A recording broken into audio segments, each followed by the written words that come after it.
estamos na primeira fase do nosso estudo, prosseguir aqui nas análises que a gente está fazendo no livro dos Espíritos. Nós já estamos trabalhando há algumas semanas o capítulo número 9 da segunda parte, e cujas questões abordam a respeito da intervenção dos Espíritos no mundo corporal.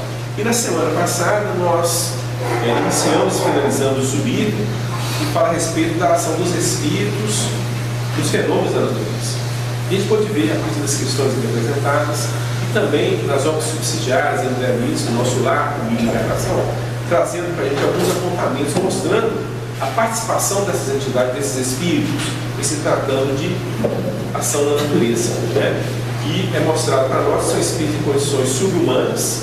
Eles não apresentam aqueles pensamentos fragmentados dos macacoides, e nem aquele pensamento simples que os primitivos, já na condição humana, apresentam. Eles ficam numa fase intermediária se tratando das expressões do pensamento. E eles são então utilizados pelos espíritos de natureza mais elevada, vamos dizer assim, coordenado por eles, espíritos de condições melhores, passam então a atuar na natureza. No livro de Libertação fala que na colônia que eles vão visitar, que era coordenada por Gregório, uma quantidade enorme dessas entidades eram espaçadas. Mas entidades na condição de baixa influência de espíritos de condições acanhadas, inferiores, dentro do contexto representa aprendizado para eles. Nada se perde na leitura. Então é um ambiente no qual eles conseguem se fazer presentes, estar inseridos, e diante da necessidade eles vão sendo conduzidos para atuar na natureza, nos fenômenos da natureza, de modo que ela mantenha o seu equilíbrio. Então há espíritos de diversas fases evolutivas dentro desse trabalho, dentro dessa dinâmica, desde aqueles que são coordenados, aqueles que já têm um entendimento de onde quer chegar com a atividade em si e com o fenômeno da natureza. E a partir daí, então, eles são conduzidos para essas entidades. E na sequência do nosso estudo, nós vamos entrar no outro subírio, que vai falar a respeito da ação dos espíritos nos combates, nas guerras. E vão perceber que ali eles estão também presentes. E é muito interessante porque que a gente pode analisar e observar nas reuniões, nas questões anteriores. Onde há a presença de encarnados, humanos, encarnados, vão perceber que há também um contingente de desencarnados, que, se tratando de um campo de afinidade, se aproximam para poderem realizar as coisas de acordo com o interesse do grupo que está ali dentro. A gente sabe perfeitamente que numa reunião como esta, espíritos é que se fazem presentes, não só no campo do aprendizado, como nós aqui nos encontramos em busca de conhecimento e esclarecimento, como também aqueles que trabalham aqui na assistência no amparo, se tratando das atividades que estão sendo realizadas. Então existe aqui um objetivo dos encarnados, amparado e coordenado, direcionado pelos espíritos, e, diante do contexto, aqueles que também estão sendo devidamente auxiliados. Se a reunião se dá em função de outros interesses, da mesma forma, em função daquele interesse que os encarnados apresentam em si, e que é motivo da reunião, vamos perceber também a presença dos desencarnados, que tem também no mundo íntimo os mesmos interesses que ali se encontram, que são apresentados. E a partir daí eles passam a comungar diante dessa questão de interesse. Onde tem, vamos analisar assim, o encarnado, os desencarnados de alguma forma se movimentam. Essas criaturas se reúnem para o trabalho, cujo objetivo é uma assistência social da mesma forma. Seu objetivo é a criminalidade do mesmo modo. Então a participação vai estar presente de acordo com o propósito, o objetivo que nós estamos traçando. Eles vêm com uma resposta que já foi estudada por nós para nos auxiliar no propósito que nós estamos traçando. E é interessante porque ele vai falar a respeito das guerras, das guerras. As criaturas se unem, dois exércitos se unem no sentido de estabelecer ali uma guerra com um objetivo, domínio de terras, domínio econômico, e vamos perceber então, no decorrer das questões estudadas, que a participação dos espíritos também vai estar presente, de acordo com os interesses que estão sendo levados. É interessante observar isso. Então, eu pedi Francisco para ler para nós, por gentileza, as questões desse subir, os espíritos durante o combate. Eu vou iniciar esse comentário e falar. Os espíritos durante os combates. Questão 541. Durante uma batalha, há espíritos assistindo e amparando cada um dos exércitos? Resposta: sim, e que lhes estimulam a coragem. Comentário de Allan Kardec. Os antigos figuravam os deuses tomando partido deste ou daquele povo. Esses deuses eram simplesmente espíritos representados por alegorias. Questão 542. Estando numa guerra, a justiça sempre de um dos lados, como pode haver espíritos que tomem o partido dos que se batem por uma causa injusta? Resposta. Bem sabeis haver espíritos que só se comprazem na discórdia e na destruição. Para esses, a guerra é a guerra. A justiça da causa pouco os preocupa. Questão 543.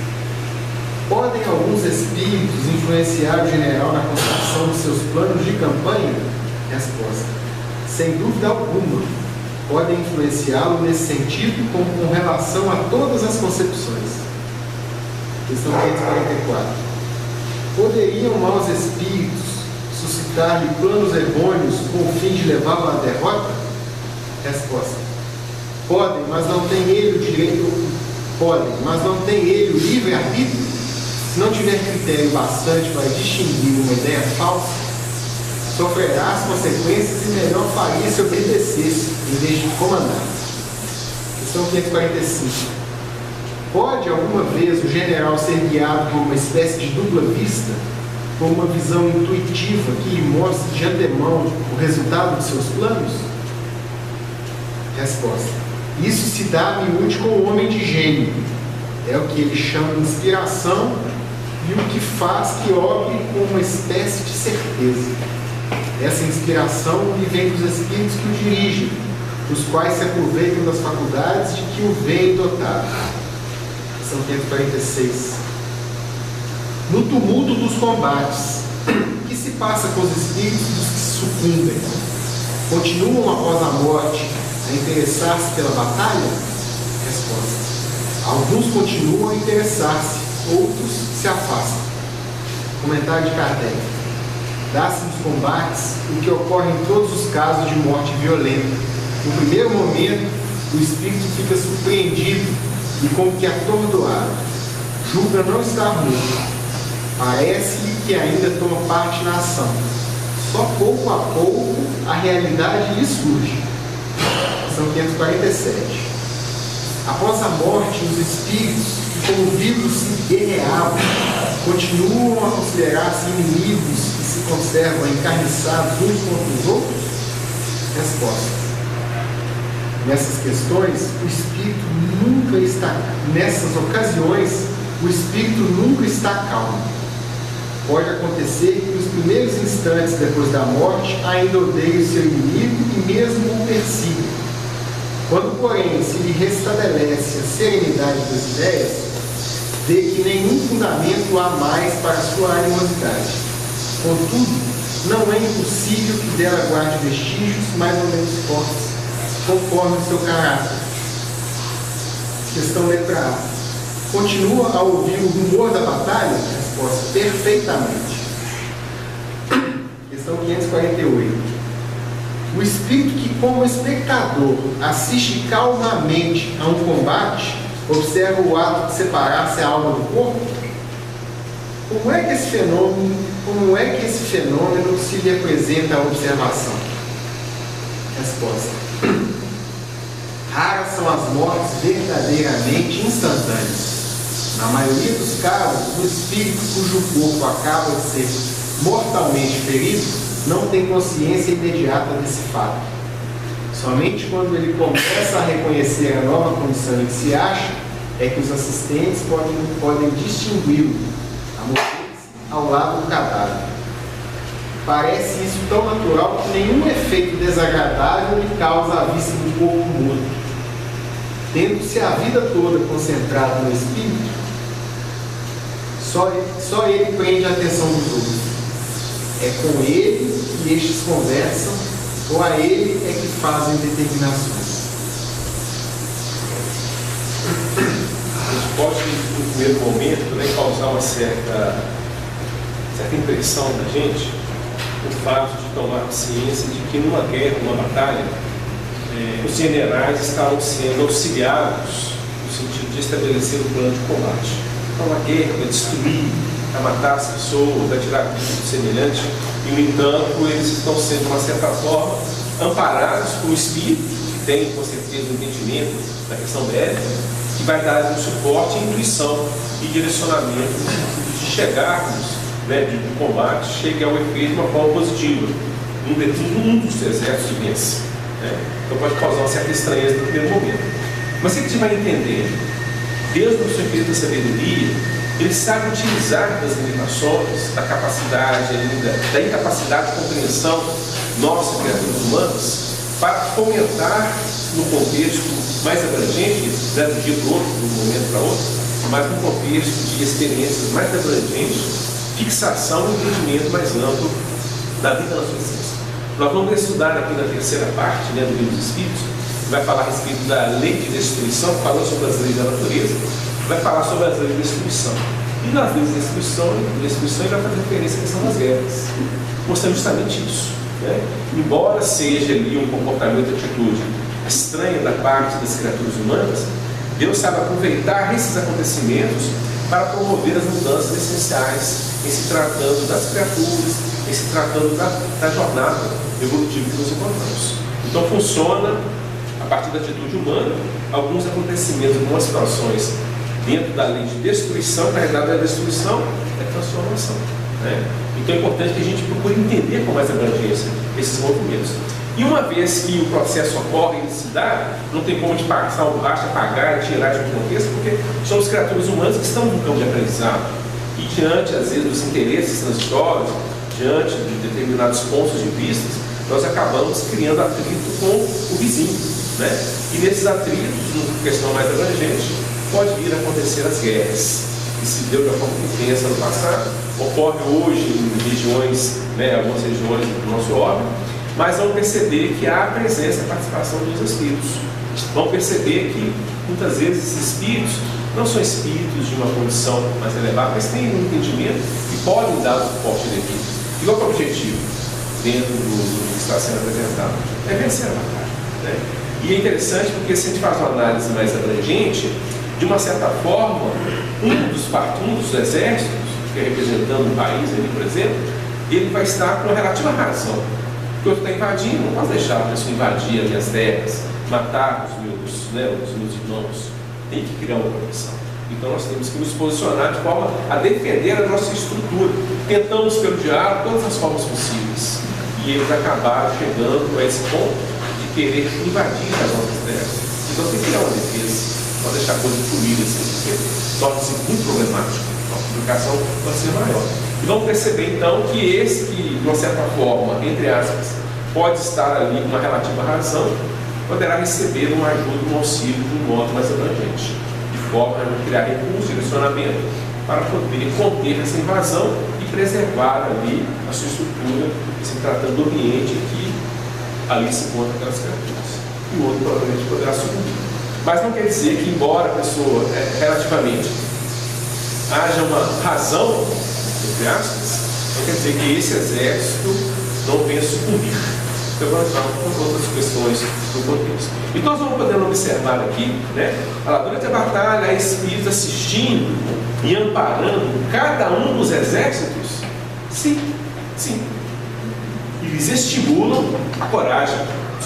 Olha só, é interessante. Estimulam a coragem daqueles que vão para a batalha, tanto do exército quanto de nós. Né? Então há nesse movimento, embora com consequências danosas, sofrimento, dor para muitas pessoas, para muitas famílias, porque não é só o soldado ali de frente que vai estar sofrendo com isso, né? Vão ter os familiares que ficaram. Então é um processo mais amplo se tratando das consequências da situação. Mas como a gente falou anteriormente, a sabedoria divina sabe direcionar esses acontecimentos de forma a alavancar, proporcionar ali, né, amadurecimento dessas almas, desses espíritos que estão presentes nessa situação. Aí vem um comentário de Allan Kardec: os antigos figuravam os deuses tomando o partido deste ou daquele povo. Esses deuses eram simplesmente espíritos representados por alegorias. É interessante que a gente observa aqueles símbolos lá das guerras, né, Roma e aqueles outros países. O que a gente percebe? A gente registra. Antes, muitas vezes, de partir para a batalha em si, O general ia até as pitonisas, os pitons, buscar ali uma orientação, uma visão em se tratando da questão espiritual. E tinha todo um processo mais místico de fazer a consulta, né? Dependendo da região, eles faziam essa consulta nas entranhas lá de uma água específica lá. Então, a pitonisa, o médico, né, da linguagem nossa, ele conseguia perceber, na realidade é uma questão mediúnica. Não são as entranhas do animal que vai dar ali a resposta, mas a pessoa entra em relação com as questões espirituais e consegue vislumbrar, né? Em algumas oportunidades, que a pitonisa então falava, não vai não, porque vocês vão perder a batalha. Mas tem uma questão de estruturação perfeita, né?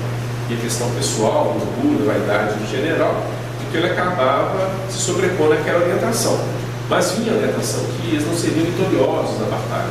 Outras sim, a vitória viria de forma, né, de forma a poder conduzir a coisa. Então são situações em que a gente percebe o quê?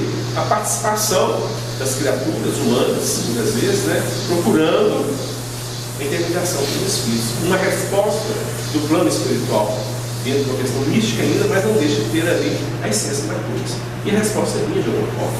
E eles então se lançavam. Buscavam-se muitas vezes, né, o amparo dos deuses. Os deuses da batalha possam nos fortalecer e possamos ter a vitória. Então a questão saía muito do movimento mais humano, mais terra a terra, e não deixava, embora uma guerra, de buscar a questão dos espíritos. Intermediação, né? Tá? Ligação com os espíritos.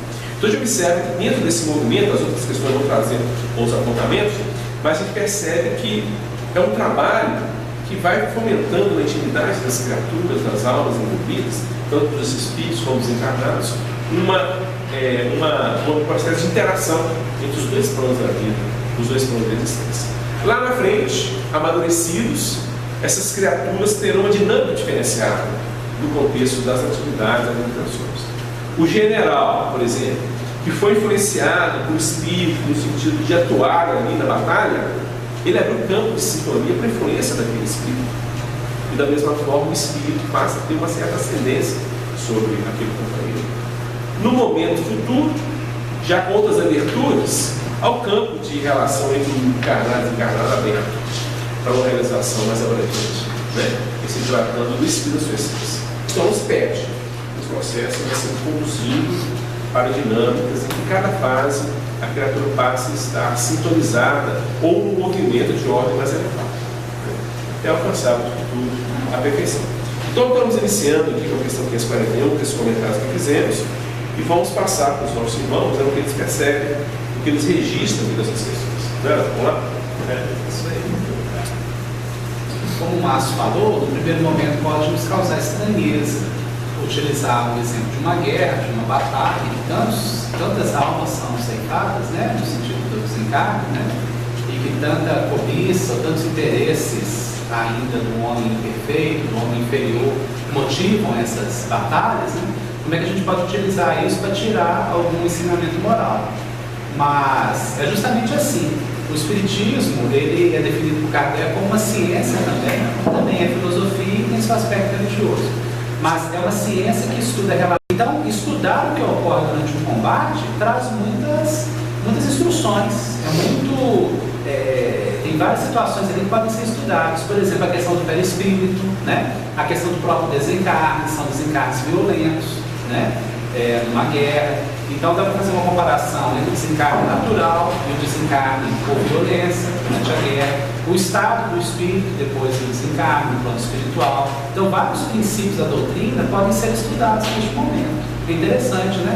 Tudo merece estudo. Não é porque a coisa representa algo ainda da nossa interioridade que não pode ser estudado. Pelo contrário, o Espiritismo cria um painel que a capacidade do nosso discernimento é que tem que trabalhar isso. O que eu preciso aprender ali do aspecto moral, né? Como uma referência de uma outra religião, temos no hinduísmo um texto maravilhoso, que é um poema, né? Que é o Bhagavad Gita, e que o relato do poema é justamente durante uma guerra. Arjuna, que é um guerreiro, ele está sendo orientado por um deus dentro da mitologia hindu que é o Krishna, né? E todo o ensinamento moral do texto está embasado nessa questão de dois exércitos que vão se digladiando. E o Arjuna está apresentando toda a insegurança, os conflitos, os dilemas, e o Krishna vai trabalhando com ele. Aí ao longo do texto você vai percebendo assim, essa disputa, esse duelo que está se travando entre os dois exércitos, na verdade é entre a expressão elevada, sutil, sublime do espírito, representada no guerreiro, e o aspecto material dele, o aspecto humano. Então está sendo trabalhado ali um duelo entre espírito e matéria, entre elevação e a tendência inferior ainda. Agora, como falar disso há milênios atrás? Colocou-se isso numa forma de poema. É um texto belíssimo, quem tiver a oportunidade de ler, é maravilhoso. Então, Kardec trabalha aqui um tema que é muito comum, ainda mais na Europa, daquela época, né? Nós vivemos hoje um período de relativa tranquilidade no Brasil frente às questões das guerras, graças a Deus. Mas todos nós somos vindos de experiências relativas a essa questão de guerras. Todos já tivemos experiências em outras encarnações e que lidamos com isso. Ou estivemos nas guerras, ou fomos diretamente atingidos por ela, ou a família foi atingida de alguma forma, né? Então o tema tem que ser discutido. A época em que Kardec codificou a doutrina foi uma época de relativa tranquilidade na Europa. Não totalmente, mas décadas antes tinham ocorrido as guerras napoleônicas, né? Em 1848 teve muitas guerras, revoluções, inclusive na França, mas é interessante observar isso, dá para a gente meditar um pouco sobre essa questão. Quando Kardec começa o seu trabalho, há uma relativa tranquilidade na França, sabe? E quando Kardec desencarna em 1869, já estão ocorrendo as guerras franco-prussianas, e depois vai ter o desenvolvimento da Comuna de Paris, 1870, com grandes questões, assim, abalando Paris, abalando toda a Europa, né? A gente fica imaginando assim, parece que esperou Kardec desencarnar e a coisa desandou, né? Porque tem todo um desenvolvimento aí do que é próprio dos homens. O livro Dimensões do Consolador, de autoria do Espírito João Luz, fala muito sobre isso, sobre a Comuna de Paris. É interessante do registro histórico e para a gente refletir sobre isso. Qual que é o momento histórico que a codificação chega. Então a gente vê que essas perguntas que são muito atuais. Naquela época era muito atual, levantava dúvida, né? E para nós hoje a gente pode questionar sobre isso, né? Algo assim que me parece muito interessante do estudo é a questão dos atributos do perispírito. A condição do espírito quando desencarna, a questão da consciência dele, as percepções do plano espiritual, isso para o nosso estudo é bem interessante, né? Eu fiz uma pequena pesquisa e sobre a questão 541, a conclusão que se chega de que os espíritos influenciam nas batalhas, se a gente perceber, a vida por si só já é uma guerra, uma grande guerra, em que diariamente desenvolvemos atividades de confronto dos nossos interesses mais mesquinhos, tentando substituí-los por valores morais mais apurados. Então a gente já vivencia isso. E remetendo à questão 525, na qual o Espírito chega à conclusão de que somos influenciados permanentemente pelos Espíritos, não poderia ser diferente de uma batalha mesmo, uma guerra. Eles estão sim a todo instante influenciando. E a guerra, as batalhas físicas, elas são próprias do tipo de mundo de expiação e provas onde nós vivemos. Consultando o capítulo 3 do Evangelho, segundo o Espiritismo, na classificação que Kardec fez sobre os tipos, né, de mundos, eu destaco, eu pude verificar no item 15 do Evangelho um texto que enaltece essa condição de combate, né? Eu vou ler um pequeno trecho. A Terra, conseguintemente, oferece um dos tipos de mundos expiatórios, cuja variedade é infinita, mas revelando todos como caráter comum o servirem de lugar de exílio para espíritos rebeldes à lei de Deus. Esses espíritos têm aí de lutar, ao mesmo tempo, com a perversidade dos homens e com a inclemência da natureza. Duplo e árduo trabalho que simultaneamente desenvolve as qualidades do coração e as da inteligência. É assim que Deus, em sua bondade, faz que o próprio castigo redunde em proveito do progresso do Espírito. E aí é uma mensagem de Santo Agostinho. E aí, lembrando da questão 744 que o Márcio trouxe ao estudo, o objetivo da providência permitindo a ocorrência da guerra, ou melhor, tornando necessária a ocorrência da guerra, é a liberdade e o progresso. Certamente, se a guerra não acontecesse, um mal maior poderia ocorrer. E Deus na sua perfeita misericórdia, Ele não perde. Havendo a guerra, ela ocasionará avanço e superação de fases de evolução que gerariam um tempo maior para o homem atingir certo grau de evolução. A gente lembra na Primeira Guerra, Segunda Guerra, do avanço tecnológico que se implementou a perda de muitas vidas, mas o salto evolutivo que o ser humano conseguiu alcançar nas grandes guerras, ele salta aos olhos. E lembrando também que chegaremos ainda à fase em que a guerra não mais será necessária.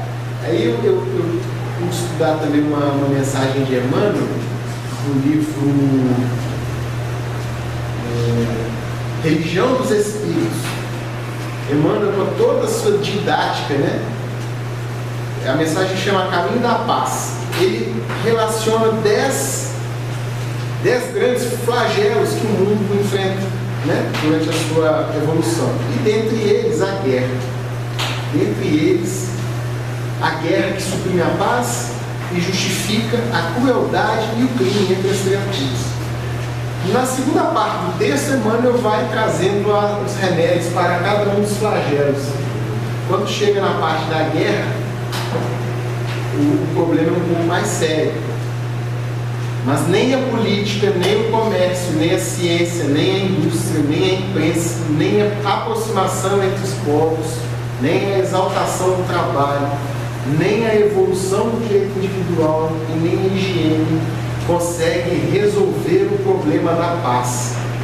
Porquanto a guerra, monstro de 1000 faces, que começa no egoísmo de cada um, que se corporifica na discórdia do lar e se prolonga na intolerância da fé, na vaidade da inteligência e no orgulho das raças, alimentando-se de sangue, lágrimas, violência e desespero, ódio e rapina, tão cruel entre as nações supercivilizadas do século XX, quanto já o era na corte obscurantista de Ramsés II, ela somente desaparecerá quando o Evangelho de Jesus iluminar o coração humano, fazendo que os habitantes da terra se amem como irmãos. Nenhuma das providências, nenhum dos avanços alcançados pelas guerras será capaz de substituir a lei de amor. Só ela dará cabo da guerra. E tivemos uma amostra bela de Gandhi, que conseguiu a independência de todo um país sem levantar uma vara. Esse é o exemplo maior de evolução, em que chegaremos a um estágio que o planeta, deixando de ser um mundo de expiação e provas, alcançando a regeneração, não mais necessitará de evoluir pela dor. Seremos compelidos a amar, convencidos de que o amor é a resultante da evolução maior. Então, gente, o que a gente vai observando? Embora, né, a situação seja complicada, difícil, dolorosa, não deixe de apresentar dentro do contexto mais abrangente essa movimentação que realmente abre a capacidade de compreensão, de entendimento das criaturas para aquilo que está para além do mundo transitório, mundo físico. Porque é muita dor, é muito sofrimento. E as criaturas que vão amadurecendo nesse combate, nessa batalha, nesses enfrentamentos que vão se dando, elas vão se saturando do processo. Uma das questões aqui, né, quando ele pergunta lá, estando numa guerra, a justiça sempre de um dos lados, como pode haver espíritos que tomam partido dos que batem por uma causa injusta? Então, os que vão combater por uma causa injusta. Aí ele fala a seguinte resposta: bem saber haver espíritos Só que se comprazem na discórdia e na destruição. Então, embora tenham aqueles que se encontram no movimento de aberturas, no sentido do redirecionamento, vão perceber também esses mais tacanhos, uma visão, a percepção mais bruta mesmo, porque não tem aberturas. Mas mesmo essas criaturas, diante dessas situações, elas vão estar sofrendo as consequências das ações. E nas consequências dessas ações que vão ser levadas a efeito, enquanto acredite no psiquismo da criatura, ela vai entender claramente que aquilo ali não é o caminho. Porque esses que estão nessa condição de mais brutalidade, eles de uma certa forma pensam, acreditam que serão vencedores, eles vão conseguir ganhar aquela coisa toda. Só que vem a situação em que muitas vidas serão retiradas, muitos retornos ao plano espiritual de forma dolorosa, sofrida, bruta, vão acontecer. E isso entrando no registro. E a pessoa vai ver então que a coisa era muito bem da forma como ela pensava. Existem outras situações que retratam a lei divina, a lei do criador. E a partir daí então começam as aberturas, então o entendimento da compreensão. Como foi falado, é doloroso, é sofrido, mas para nós ainda no mundo de expiações e provas, em que o mal, ele de uma certa forma ele fica mais em evidência, é caminho de aprendizado, até alcançarmos o que o Francesco trouxe para nós, né? Das lições que representa o quê? Uma forma de comportar, de agir espontânea. Não há como a gente impor a vivência cristã no coração do projeto, não tem jeito não. Espontânea, tem que ser elaborada pelas lutas, pelo trabalho, pelas vivências que pode passar pelas guerras, né? O Léo trouxe um ponto interessante, a gente vem com certeza, a maioria de nós, das experiências na Europa, em outras regiões, em que as guerras se davam com muita intensidade. Então há registro, um psiquismo. E quando a gente vê notícias, né, de guerras, porque está saturado, não quer saber disso não, né? Não quer saber disso não, está saturada, a alma já não aguenta mais isso. Quer um outro caminho, quer um outro direcionamento. Então é um processo mais lento, mais longo, mas não deixa de representar caminhos para aqueles que ainda necessitam dessas experiências, de forma que o entendimento se amplie, pelas consequências das ações, pelos sofrimentos que vão surgindo como elemento de ajuda de auxílio, para alavancar o espírito para uma compreensão mais ampla. Aí quando o Evangelho estiver no coração da né, a dinâmica será outra. Né? Nós nos lembramos, mas que Jesus mesmo fala sobre as guerras, quando ele diz assim: ouvireis falar de guerras e de rumores de guerra, mas está perseguidos porque ainda não é o fim. Dizendo, aí Emmanuel trabalha isso dizendo que a guerra ela traz progresso, mas ela por si só não se resolve, ela não se auto-resolve, ela sempre vai provocar mais guerra.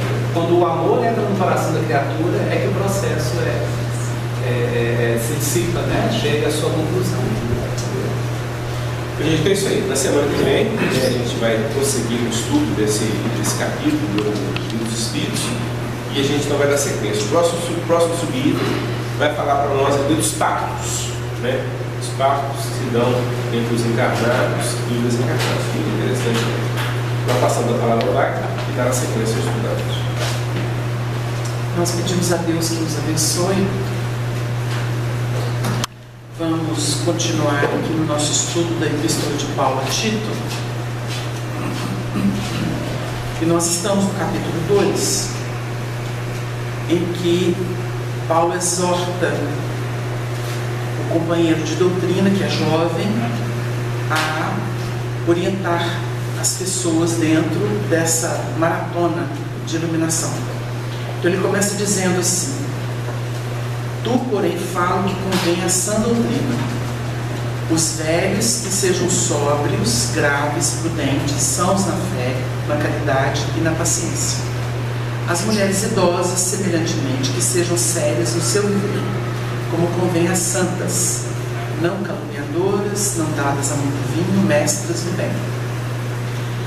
Para que ensinem as mulheres novas a serem prudentes, a amarem seus maridos, a amarem seus filhos, a serem moderadas, castas, boas donas de casa, sujeitas a seus maridos, a fim de que a palavra de Deus não seja blasfemada.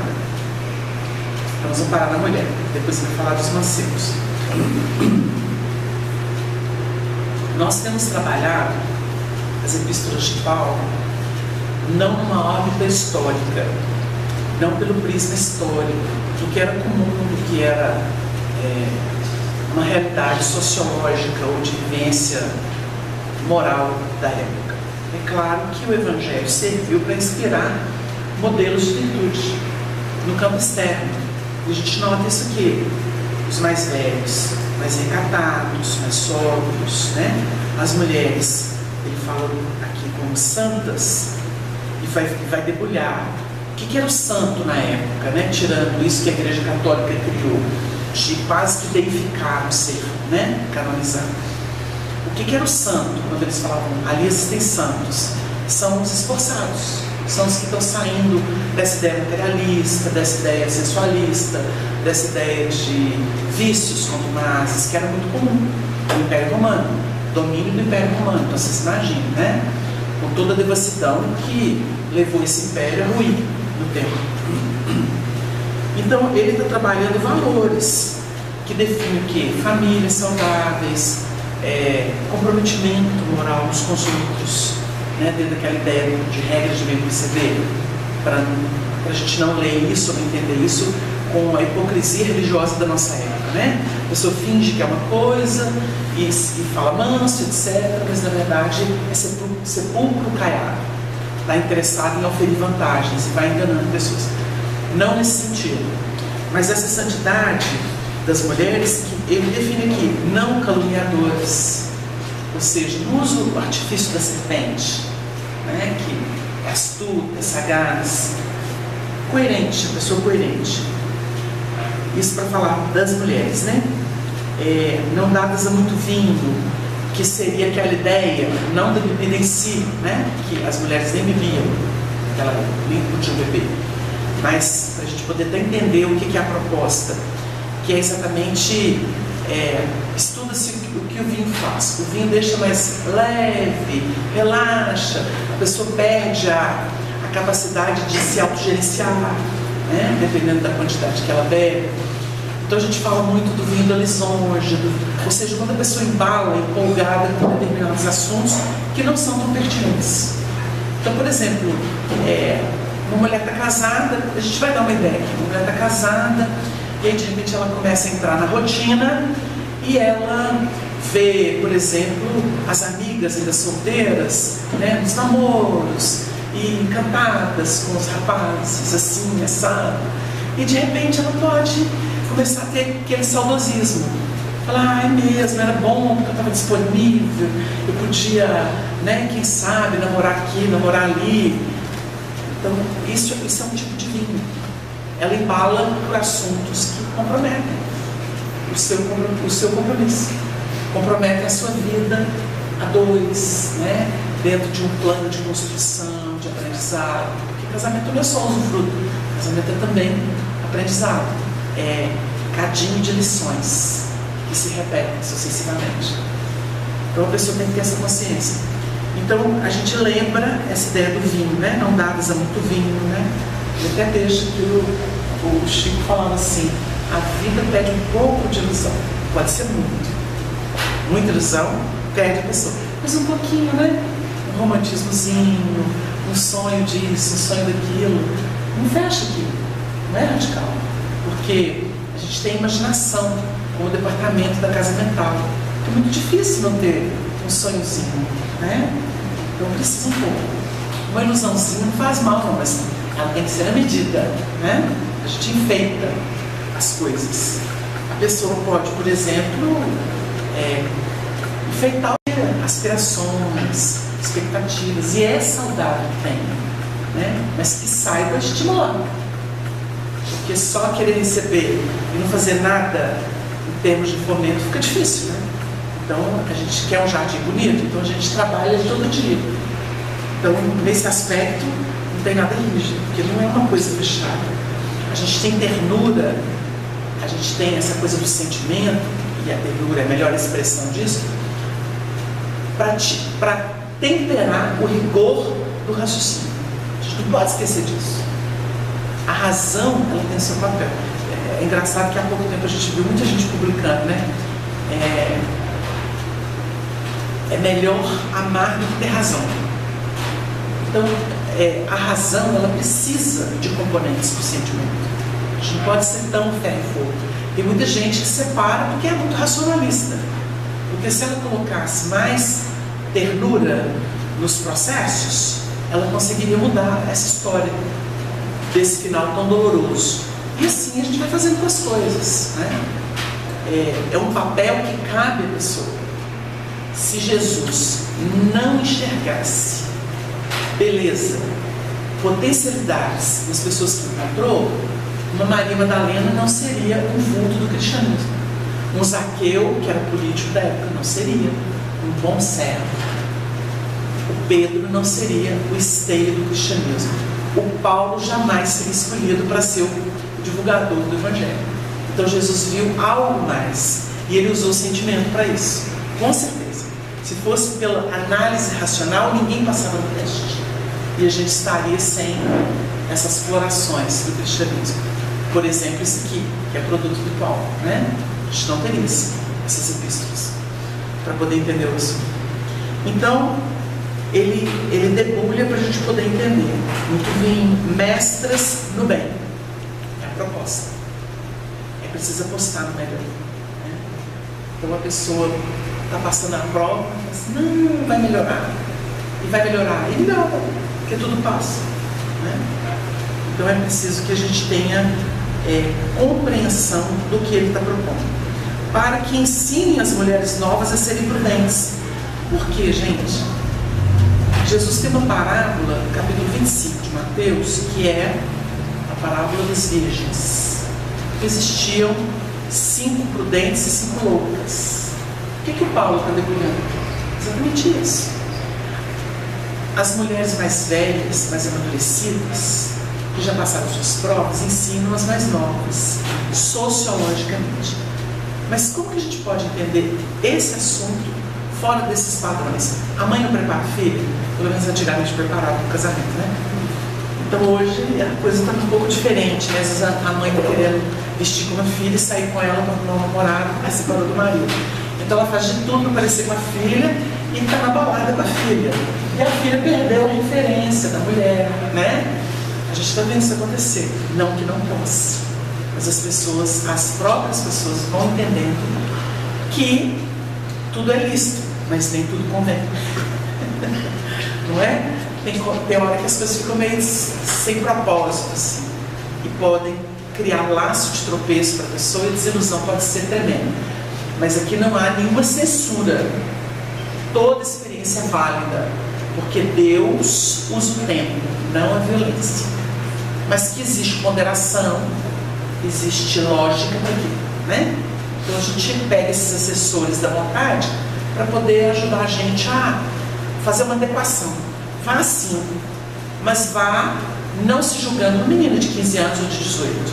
Vá como uma pessoa madura, que precisa de alguém que compreenda isso que você já desenvolveu, porque são aquisições notáveis, não é? Então não precisa perder a posição que tem. Ela não precisa fingir que é alguém que está começando uma jornada. Ela já tem uma jornada. E isso qualifica, não desfigura. É preciso que a gente se assuma nos valores que desenvolveu. A coisa mais bonita é valoração interna. A interna. Ela pode estar numa pessoa de 20 anos. Às vezes o espírito já traz essa bagagem, já se comporta assim. Mas, às vezes a pessoa vai achar que aquilo não agrega, que aquilo compromete. Aquilo, na verdade, desvaloriza. Isso é inversão de valores. Isso é inversão. Então a pessoa vai com todo o brilho que tem, porque existe uma elegância interna que supera a plástica externa. E é preciso que as pessoas descubram isso. Aí está tudo certo. O problema é competir, né, com a filha. Querer estar no mesmo nível, na plástica. Porque a filha não tem experiência e vai se comportar como uma criança na relação, ou na busca de um relacionamento, né? E a pessoa poderia qualificar, dar até exemplo de como que poderia conectar e ser feliz dessa forma. Então é só uma lembrança aqui, porque o Evangelho ajuda a gente a ver isso. Mas aqui nós vamos entender no plano interno. Nós temos o trabalho do sentimento sendo feito há muito tempo e vamos nos despertar para coisas e que é uma novidade para a gente, né? Você imagina uma pessoa que teve que cuidar cuidar da família por muitos anos, e aos 50 anos, por exemplo, depois de todo o trabalho feito com família, essa pessoa vai começar. Aí que ela vai começar a relacionar. Para ela é novo, é um terreno novo. Ela sabia cuidar de pai, de mãe doente, essas coisas todas, e de repente se vê diante de um encontro de almas. Então essa pessoa vai agir como uma jovenzinha, né?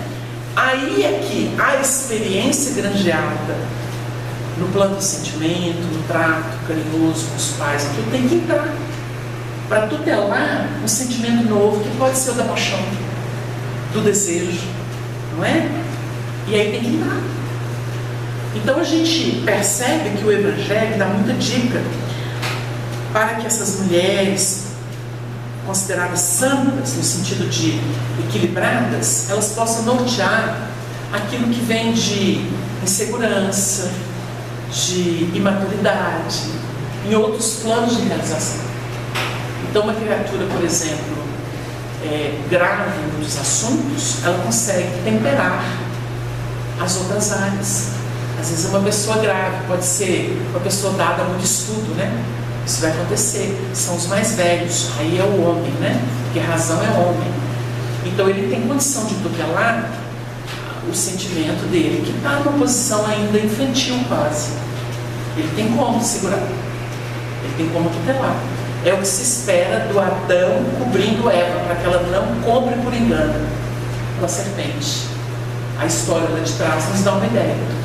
Mas como nós temos valores de sentimento trabalhados desde muitas encarnações, a gente tem estrutura para poder filtrar, mesmo numa experiência mais nova. Mesmo quando a gente é pego por uma situação inusitada, não esperada, não trabalhada anteriormente. Então a gente entende assim: amar seus maridos. Por quê? Como nós, isso é muito sutil, né? Mas como nós temos vastas experiências por muitas reencarnações, se a gente procurar no plano interno, na reflexão, na meditação, a gente vai encontrar recurso para poder segurar a ansiedade, para segurar a depressão. Um no futuro, o outro no passado, o saudosismo, a depressão. A gente vai ter recurso para isso, que são exatamente essas experiências que nos ajudam a manter a casa em equilíbrio, nem tanto isso, nem tanto aquilo. A gente tem como. Nós não temos linguagem, porque a gente não aprendeu ainda. No futuro, a gente tem que, no futuro da regeneração, as nossas ciências psicológicas, psiquiátricas, porque refertas de evangelho, daquele conteúdo que o Doutrina Espírita revela, a gente vai ter como decodificar a mente, como Emmanuel começou a fazer no pensamento livre. Então a gente não vai conhecer só os departamentos, mas a gente vai aprofundar o que cada departamento representa no cotidiano da vida. Isso hoje a gente não consegue falar. Mas quando ele fala, por exemplo, de razão e sentimento, a gente vai conseguir mapear isso. Ninguém tem dúvida. Todo estudioso que aprofunda essas obras sabe perfeitamente que essa ciência vai vir de futuro. Porque no plano espiritual isso já existe. As criaturas que vão estudar nas universidades do além, elas vão decodificar as estruturas do espírito ou do perispírito. Eles vão decodificar isso. A psicologia é profunda, ela não é limitada como a nossa. Por isso que quando a gente estuda o pensamento de vida, a obra dos espíritos, a gente fala de uma psicologia do espírito. Ela não é da personalidade. Ela implica muitas reencarnações. A visão que os espíritos dão das vidas sucessivas e de como eles trabalham o moral do indivíduo dentro disso, ou a moral, que são as regras de bem proceder, eles estão estudando a psicologia da evolução do espírito. Eles estão estudando uma coisa doméstica, de uma existência, a briguinha de pai e mãe, os probleminhas que a gente... Não, tem valor isso. Mas é preciso que a gente entenda o plano daquele que vê de cima, não aquele que está inserido. O estudo de quem está inserido, vivenciando, é a ótica dele é relativa. Mas o que trabalha conjunto é profundo. A psicologia dos espíritos é visão de conjunto, não a visão da matéria. Por isso que a psicologia da matéria é muito grande perto da dos espíritos. Isso que a gente está fazendo aqui é visão de conjunto. O Evangelho é visão de conjunto. E o Evangelho está dando o alfa e o ômega pertinente à Terra. E olha que se a gente sair da Terra, a gente fica a pensar se o Alcione Sirius não se vale do Evangelho. Porque é uma mensagem atemporal. Jesus codificou isso aqui. O Evangelho foi codificado pela vivência de Jesus entre nós, seres humanos. Mas a gente fica a pensar no que ele representa nesse colégio de espíritos puros que governam esses mundos que estão ligados à estrela de quinta grandeza, que é o Sol. Mas ele não tem ramificação em Sirius, que é um outro sistema de mundos. A mãe dele não veio de lá. Alcione não está lá. Lívia não está lá por 2000 anos. Bezerra não foi chamado por Maria a ir para lá. E aí? Então existem outros seres. Então a gente fica pensando assim, qual que é o alcance do Evangelho que a gente conhece aqui? Porque a gente tem aqui anotações, mas o Evangelho é a vida de Jesus dentro desse contexto humano. Mas Jesus é espírito puro, então tem coisa aí, né? Dá o que pensar. Não cabe. O que anotou de Jesus aqui é uma pincelada. Então a gente fala dos 3 primeiros, que é a visão sinótica, mesma ótica, e João é o Evangelho espiritual. Mas João assombra a gente quando ele fala. Ele decodifica o verbo do princípio, que é a imagem codificada de Deus na criação. O verbo do princípio é isso. Não é nem Deus essência. É a imagem refletida de Deus na criação. Começa por aí. Então ele não começa na origem. O João consegue filosoficamente falar do verbo do princípio. E aí? Então a gente está pegando o bonde andando, né? Quando a gente fala em Cristo, a gente está debulhando a imagem de Deus na criação, aquilo que codificou de Deus na criação, ou seja, nas formações que vão ao infinito. Mas a essência de Deus não tem sentido para isso. Então a gente parte de um ponto, né?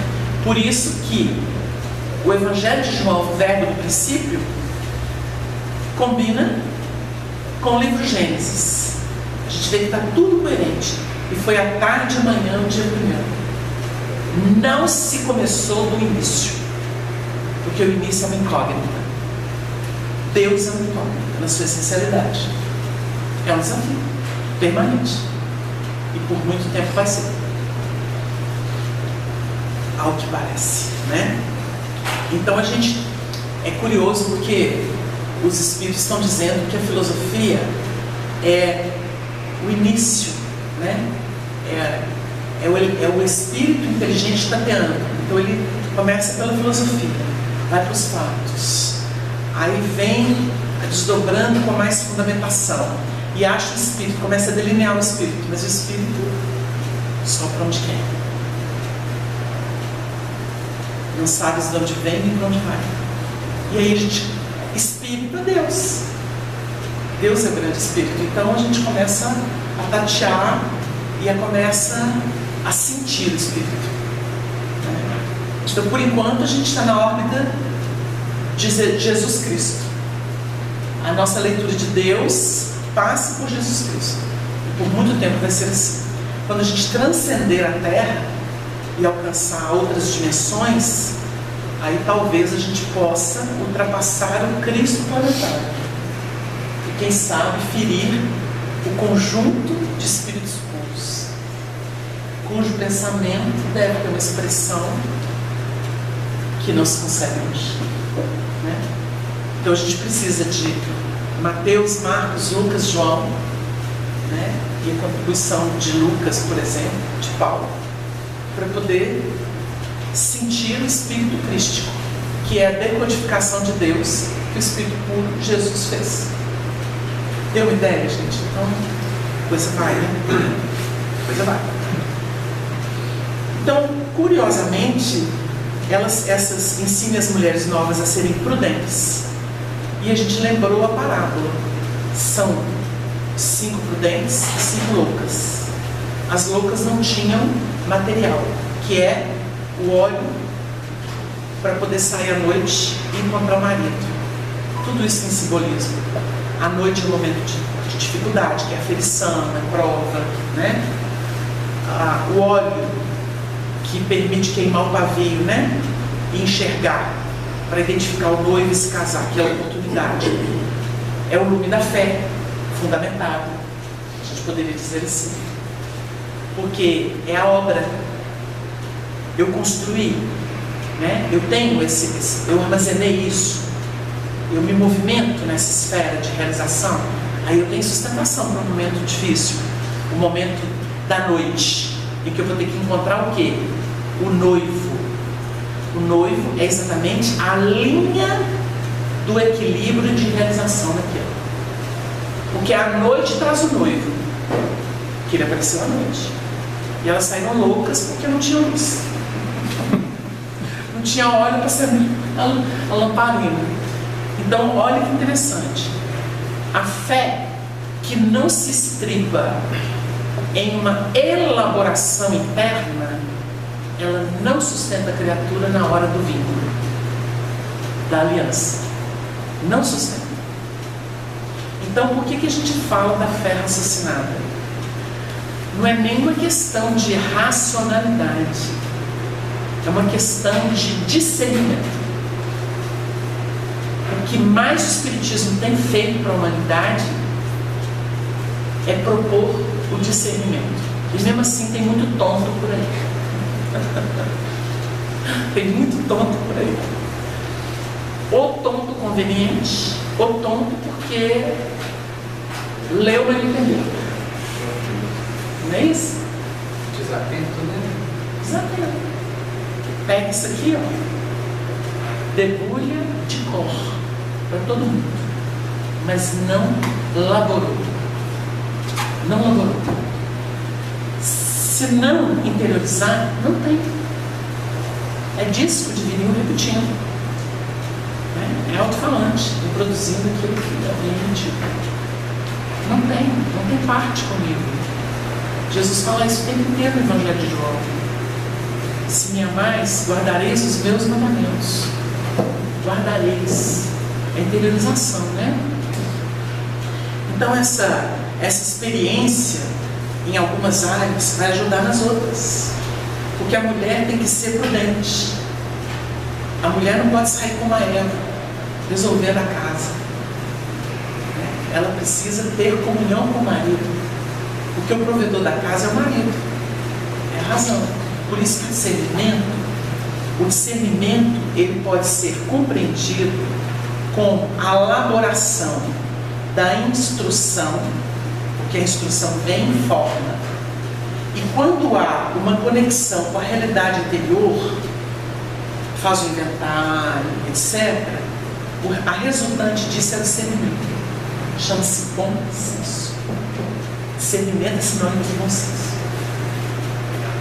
Então, se eu não tiver essa negociação interna, quem vai operar essa negociação interna é a prudência. É essa prudência que ele evoca aqui. Interessante como que o Emmanuel conseguiu. Então ele diz assim: no mundo íntimo a vontade é o capitão que não pode relaxar no mistério que lhe é devido. E assim como o administrador de um serviço reclama a ajuda de assessores corretos, a vontade não dispensará a ponderação e a lógica.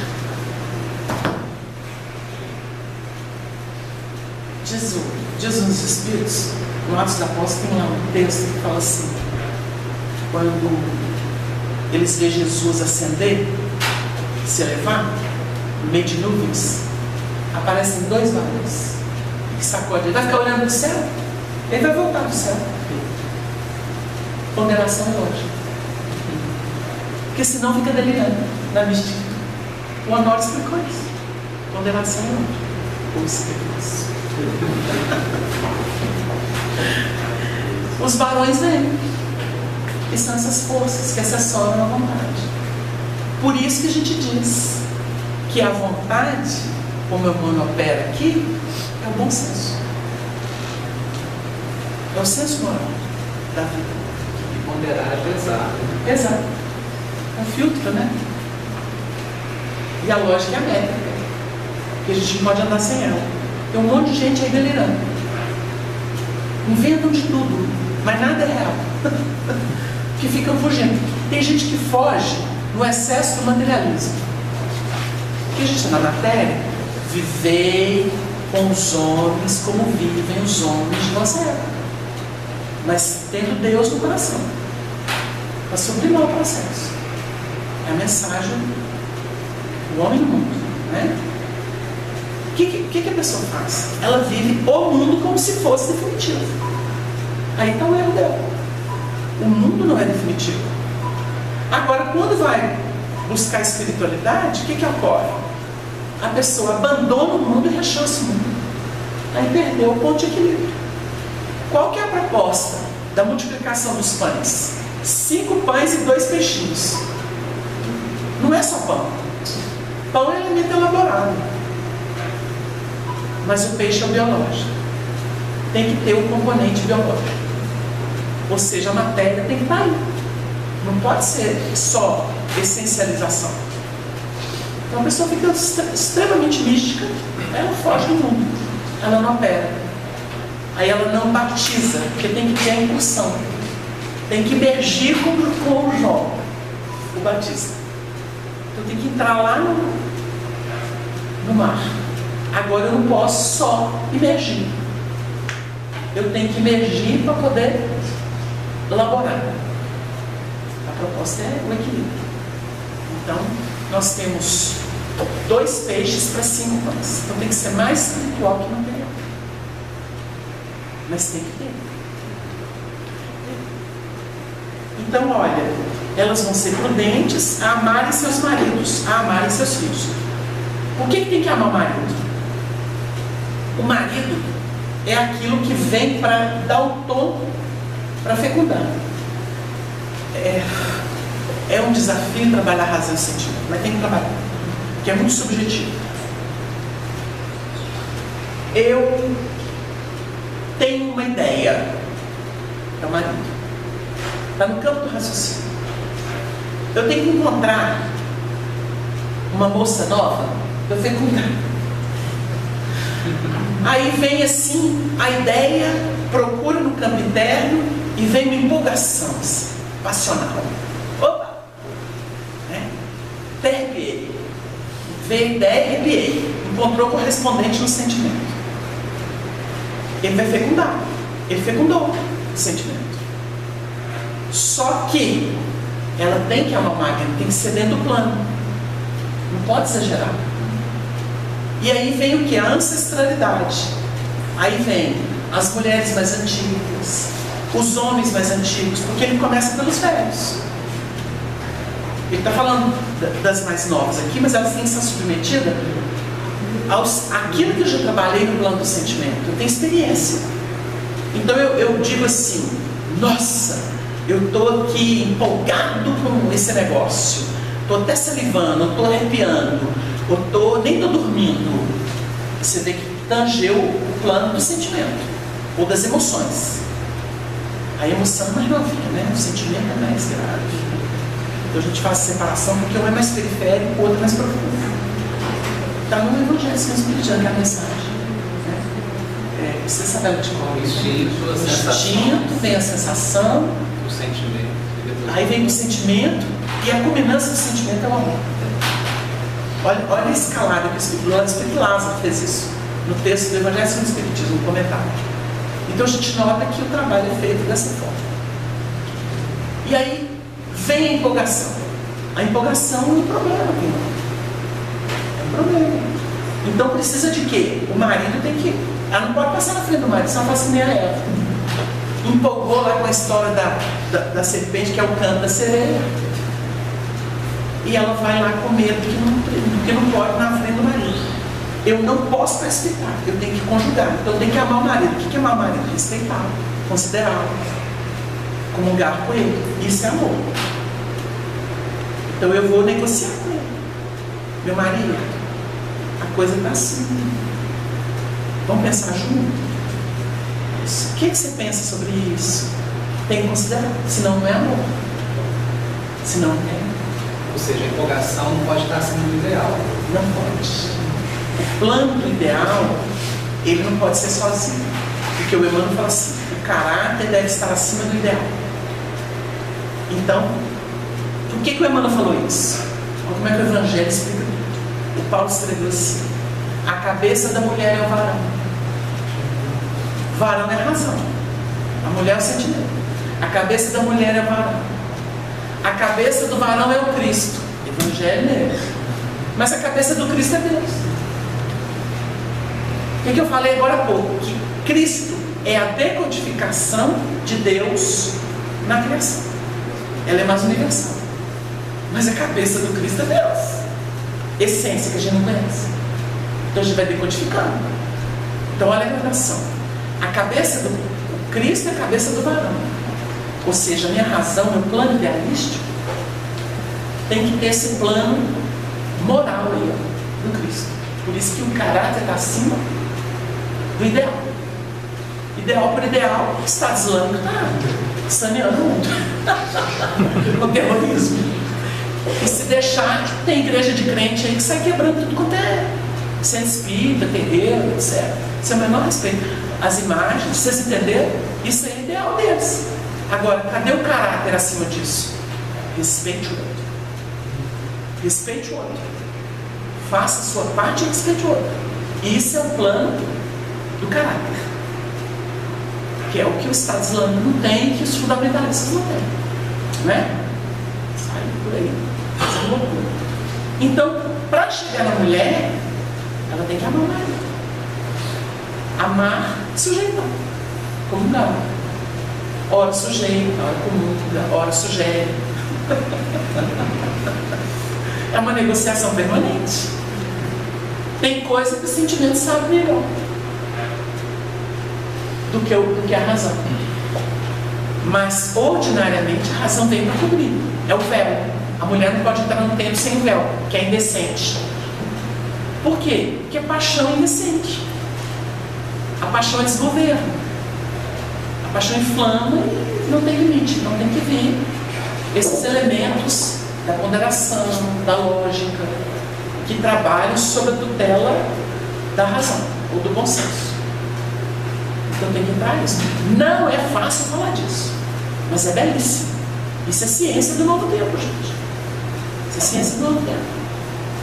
Porque a gente vai lidar aqui na Terra, você vai lá na psicologia, eu vou falar do que está no André, você vai nos mensageiros, aí nos mensageiros o camarada era médium, começou jovem, e no entanto tinha lá suas percepções, levaram ele para o psicólogo, para o médico, psiquiatra, o psicólogo, chegou lá, o cara falou assim, seu problema é sexual. Lance-se as aventuras sexuais, você vai resolver o problema. Fundou de vez. Por quê? Porque ele falou assim, você está com desejo reprimido. Os espíritos nos disseram, Freud exagerou a libido. Tudo é sexo. Passa pelo sexo, força criativa. Ele não está do outro lado correndo atrás do prejuízo. O Banerjee, professor Ramendras Banerjee da Índia, teve com o Chico na década de 70. O Chico virou e falou assim, o Freud está participando de suas pesquisas para comprovar a reencarnação. Ele é um dos espíritos de ajuda. O cara está correndo atrás do prejuízo. Porque ele viu que tinha que aprofundar mais. Não podia ser tão periférico assim, tudo é sexo. Tem coisa muito mais profunda, né? Hoje não tem constelação familiar, hein? O Bert lá não está abrindo um canal aí para muita gente estudar, que tem ancestralidade, pai, mãe, razão, sentimento. Nós estamos aqui, ó, trabalhando isso há quanto tempo, não é? Como razão, sentimento, como ancestralidade, a figura do pai, a figura da mãe, razão e sentimento, que vem do pretérito, mãe e pai. Hoje a decodificação, o Dr. Bezerra deu uma aula disso no livro nos domínios, nos escaninhos da alma. Tem um capítulo lá que a Nora olhou aqui e falou assim, olha aqui, olha isso aqui, a definição de pai e mãe aqui. O Nora falou pra gente, olha aqui, o João Lúcio falou, olha essa definição de pai e mãe. Aí você Você vai lá, você vai trabalhar o que foi codificado no passado. Na sua história de construção de razão e sentimento. Você tem pai e mãe de acordo com a sua história pretérita. Não é o pai e a mãe biológico, é o que eles significam. Codificam para você no seu recomeço encarnatório. Isso não é muito. Ele está aí ajudando a decodificar a coisa, não é? Então o povo fica assombrado. Mas o que estão vendo acontecer? A pessoa se reencontrar no seu histórico vibracional de construção do tempo. No fundo é isso. No fundo é isso. Agora a doutrina espírita está. A doutrina espírita evangélica está trabalhando isso há tempos. A ciência está vagarosamente conseguindo entrar em áreas e desfazer os nós. Propor essa coisa de desfazer os nós. Não brigar, mas negociar. É doutrinação, gente.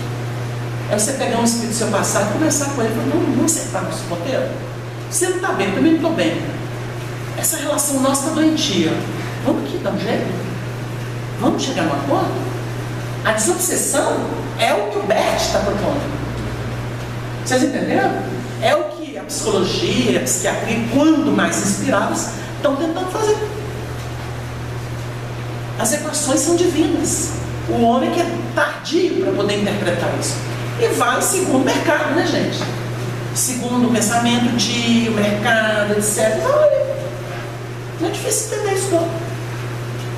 Então, é muito bonito e é muito fecundo para que ensine as mulheres novas a serem prudentes, a amarem seus maridos, a amarem seus filhos.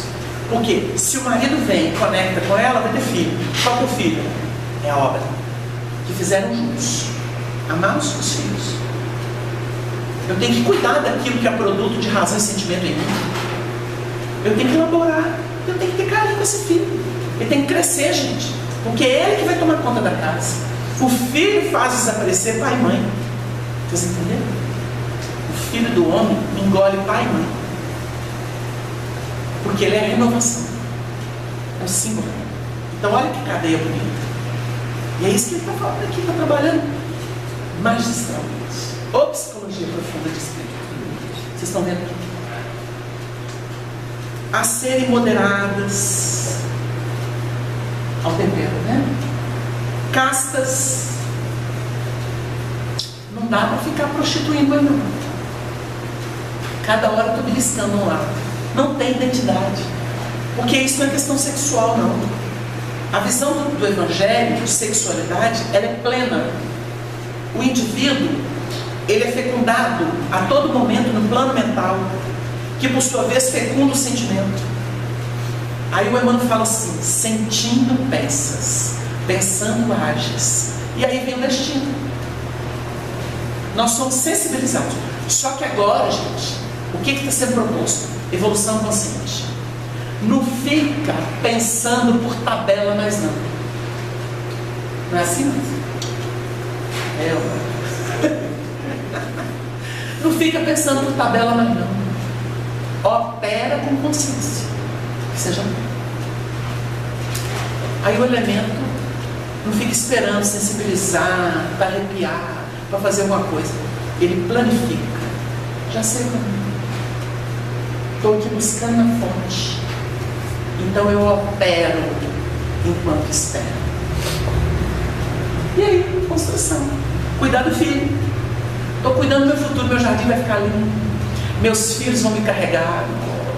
Olha, são as obras. São as obras. Castas, no sentido de foco, né? Ser casto é foco. Olha, eu estou no momento, né, Márcio? Eu estou no momento que agora é isso. Depois eu vou ali. Casto. Ele não está beliscando aqui e ali toda hora. Não fica jogando charminho. Focou. Casto. Para tirar isso daquela ideia sexual do homem. O que é casto no Evangelho? Focado. O Paulo era casto. Ele viveu para a obra do Cristo. Porque ele tinha que divulgar. Ele foi o vaso escolhido. Pedro pegou o lar dele e se tornou casto. Pegou a mulher, as filhas, as filhas de Filipe conjugaram ali castidade. A obra na casa do cantor. Não era mais só dele, era da humanidade. Casto. Então, para a gente tirar essa ideia esquisita, né, que os homens criaram. Boas donas de casa. Sabe o que acontece? A pessoa está vivendo no outro lá fora. Olha a rede social. Todo mundo vigiando o que o outro está fazendo. E a pessoa não conversa mais em casa, não enxerga esposo, não enxerga esposo, não enxerga filho, não enxerga nada. Não cuida de um animalzinho, a planta morre seca, porque não tem nada.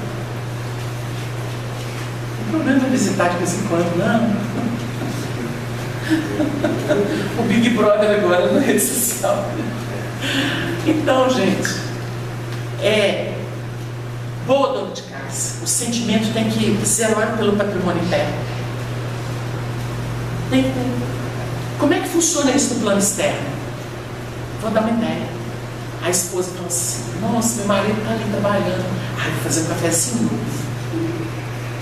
Que cheiro é esse aí, mulher? Um cafezinho que eu estou fazendo para você, vem aqui comer um pão de queijo. Isso é amor. Isso é cuidar da casa. A roupa de cama não está cheirosinha, vai na troca, né? Dona de casa. É feio, é lindo. Aí o marido diz assim: que cheirinho, meu Deus. Você não viu nada, estou chegando perfumada. Aí melhorou mais ainda. Isso é cuidar da casa. Aquele zelo, aquela coisa que a pessoa fica assim atenta. Assim, está na hora da alimentação daquele ali, está na hora de levar o menino, está na hora. Isso é cuidar da casa. Aquela satisfação de ver que a casa funciona, de que tudo está em ordem, sabe? É tempo. Aí o marido fica encantado, você tem um prazer de voltar para minha casa, tem um prazer de ver vocês, de conviver com vocês. É bom demais. Vamos ficar aqui juntinho? Vamos comer juntinho? Vamos passear junto? Cuidar da casa. Quem faz isso é mulher, é sentimento. Agora o homem tem sentimento. Ele pode não estar na casa cuidando dos filhos, mas ele pensa assim: vou levar isso lá para casa, vou adquirir aquilo lá para casa. Vou fazer uma surpresa para a mulher hoje, para os meninos. Cuidar da casa, porque tem sentimento. Não é exclusivo de um.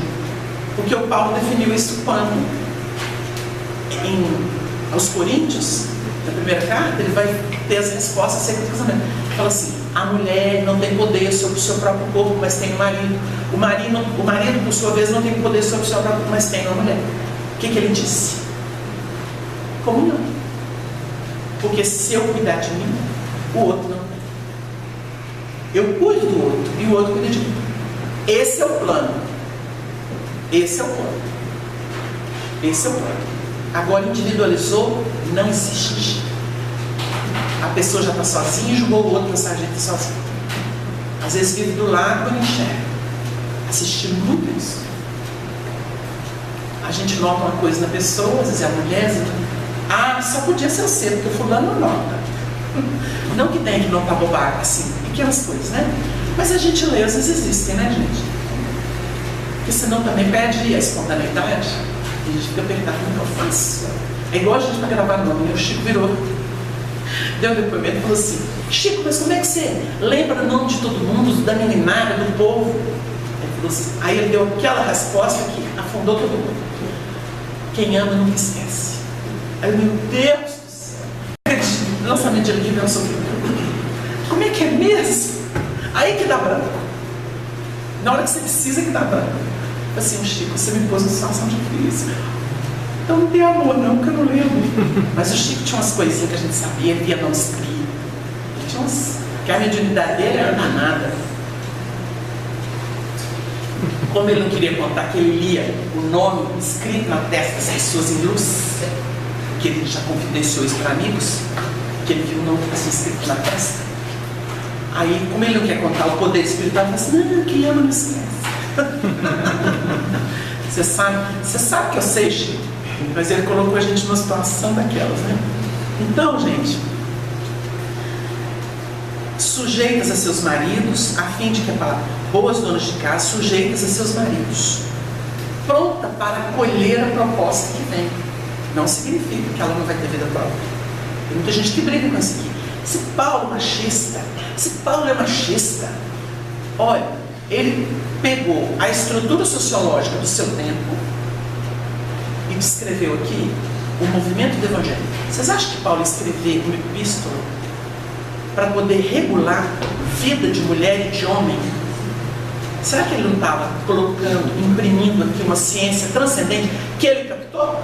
Da mesma forma que ele escreveu aqui sobre o papel da mulher, o velho, o novo, o mancebo, a mocinha, ele escreveu das viagens em desdobramento que ele fez, falando: se fora do corpo conheci um homem, que fora do corpo não sei, se no corpo não sei, mas que foi ao terceiro céu e viu coisas inefáveis que é o homem, papá. Ele conhecia uma ciência transcendente, preparadíssimo, né? Então, para que ensine a amar e seus maridos, a fim de que a palavra de Deus não seja blasfemada. O que é a palavra de Deus? O que a consciência diz. O que a consciência diz. O que é verdade na consciência. Então, no plano do sentimento, nós temos que agir segundo a consciência dita. Tem coisa que a gente arrepia, não vá. Tem coisa que a gente fica em dúvida, põe de molho. Tem coisa que a gente não tem o menor problema. Pode ir. A gente sente. A palavra de Deus é isso. A palavra de Deus não é eu decorar isso aqui, não. A letra não. Literalismo nunca foi palavra de Deus. Porque a palavra de Deus é essência. A gente lê aqui, debulha, medita e vem inspiração. Essa é a palavra de Deus. Aí você tirou ela da casca. Aqui está na casca. Literalismo é casca. O espírito tem que ser tirado. Nós estamos tentando fazer isso aqui. Não paramos de brigar aqui com Paulo? Ele não é machista. Está ensinando psicologia do espírito profunda. Que o Senhor nos abençoe. Semana que vem a gente volta com o mancebo. Gente, nós vamos encaminhando para o encerramento da nossa reunião e vamos ouvir as páginas fotografadas. A presença de Deus. O tempo parece ser a força da consciência, ilustrando nossos sentimentos irregulados ou desviados acerca da vida. É essa benesse suprema de Deus. É a partir de seus favores inestancáveis que aprendemos a soletrar o alfabeto divino, passando a compor os dramas que nos formam em moral, até que o fenômeno da redenção se dê por obra do amor santificado, consoante viveu entre nós o Senhor Jesus, quando, ao que nos é dado sentido por intuição na vida espiritual, o tempo se desfigura como instrumento de acordamento de nossas potências anímicas. Vencida vigorosa etapa de meus dramas espirituais, sob os auspícios da mediunidade convertida em serviço útil e instrutivo na seara do Consolador, observo que a ansiedade consome, em seu fogo invisível, mas profundamente comburente, as possibilidades humanas, e por efeito dessa febre pelo amanhã extemporâneo, perdem-se em suas florações crestadas, sem um perfeito desabrochar entre ciência e arte, entre sensibilidade e cultura moral. Vive-se na crosta um momento de pasteurização mental, em que uma espécie de obsessão coletiva inibe a elevação, a consciência plena, fazendo submergir em névoa densa de interesses materiais, sensuais e de competição vazia, os valores genuínos das almas, com suas habilidades e histórias de pretérito.